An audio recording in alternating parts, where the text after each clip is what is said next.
R K news में जी का स्वागत है। आरके न्यूज में हमारे साथ में सोसर विधानसभा क्षेत्र के क्षेत्रीय विधायक विजय रेवनाथ जी चौरे हमारे बीच में उपस्थित है। चौरे जी, क्या कुछ कार्यक्रम का आयोजन किया, किस अवसर पे ये कार्यक्रम का आयोजन जो है क्षेत्र में किया गया?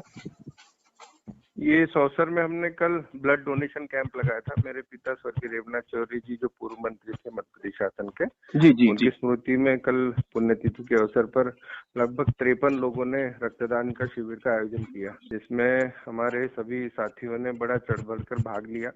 विशेष रूप से कोरोना संक्रमण के चलते जो है वो बहुत रक्त की कमी हो रही थी और जिसके कारण रक्त नहीं ले पा रहे थे। हाँ। और सभी लोगों का आदरणीय कमलनाथ जी और नकुलनाथ जी के निर्देश भी थे कि पूरे जिले में रक्तदान शिविर के आयोजन करे जाए, जिसके माध्यम से जो है डिलीवरी वाली महिलाएं, हमारी बहनें, किसी की सड़क दुर्घटना हो जाती है, उनको खून की कमी पड़ती है, किसी का हीमोग्लोबिन कम होने से उनको रक्त की कमी पड़ती है। तो अब ये 3-4 महीनों में भारी कमी पड़ रही थी, जिसके चलते हमने रक्तदान शिविर का आयोजन किया, जो वास्तव में सराहनीय पहल है। एक और महत्वपूर्ण सामने निकल कर आ रही है कि भूतपूर्व जो मंत्री रहे हैं स्वर्गीय रेवनाथ जी चौरे, जिनका क्षेत्र में बहुत बड़ा एक योगदान है। अभी हमने एक जाना भी उनके बारे में कि उन्होंने एक क्षेत्र में बहुत सारे पेड़ वगैरह लगाए थे। तो क्या कुछ अपनी जो यानी अपनी जो कार्य प्रणाली रहेंगी उनकी विचारधारा पे रहेगी? बिल्कुल, स्वर्गीय रेवनाथ चौधरी जी की कार्यशैली, कार्य प्रणाली, उनका नारा ही था, आदमी नहीं उसका काम बोलता है। उस नारे को चरितार्थ करने के लिए हम बिल्कुल समय समय पर लोगों के बीच में अपनी सेवाएं देते हैं। हमने कभी राजनीति को अपना व्यापार या व्यवसाय नहीं समझा।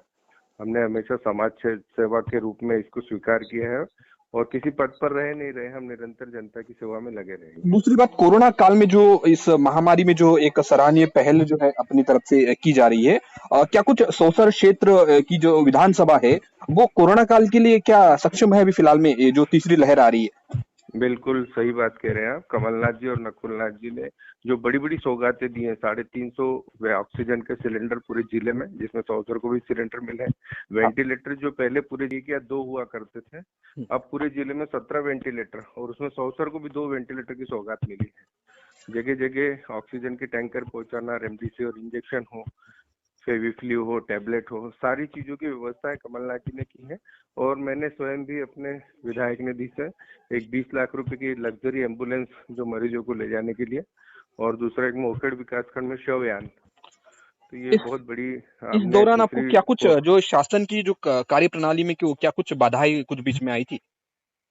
सरकार जो है बिल्कुल निरंकुश है। मैं कांग्रेस का विधायक हूँ, इसका मतलब ये नहीं कि मैं आरोप लगा रहा हूँ, पर सरकार के पास बहुत समय मिला था, 1 वर्ष का। 1 वर्ष में बहुत सारी चीजें कर सकती थी। कोरोना संक्रमण से लड़ने के लिए तैयारी में बिल्कुल सरकार असफल और विफल रही। इसलिए मुझे कहना पड़ रहा है कि अभी भी समय है, हम तीसरी लहर को कैसे हल कर सकते हैं, तीसरी लहर का कैसा मुकाबला कर सकते हैं। दोनों दलों को, राजनीतिक दलों को सोचकर इस और कदम बढ़ाने की आवश्यकता है। और क्या कुछ सुविधा को और बेहतर बनाने के लिए क्या कुछ अपने तरफ से कुछ मांग शासन से रहेगी? बिल्कुल, हमने सरकार से मांग करी है कि इसको अधिक से अधिक इंजेक्शन उपलब्ध कराया जाए। अभी जो नई तीसरी लहर आएगी, उसके लिए जो है हम पहले से तैयारी रखें। जो लोग कोरोना संक्रमित हुए हैं, जो इनकी घर परिवार में मृत्यु हो गई है, उनके परिजनों को 10-10 लाख रुपए उनके खाते में डाले जाए। और जो संक्रमित मरीज हैं, उनके इलाज के लिए महाराष्ट्र में भी हमारे यहाँ के मरीज जाते हैं, उनको भी सुविधा उपलब्ध कराई जाए। जी, तो ये थे हमारे साथ में क्षेत्र के विधायक विधानसभा सोसर विजय रेवनाथ जी चौरे।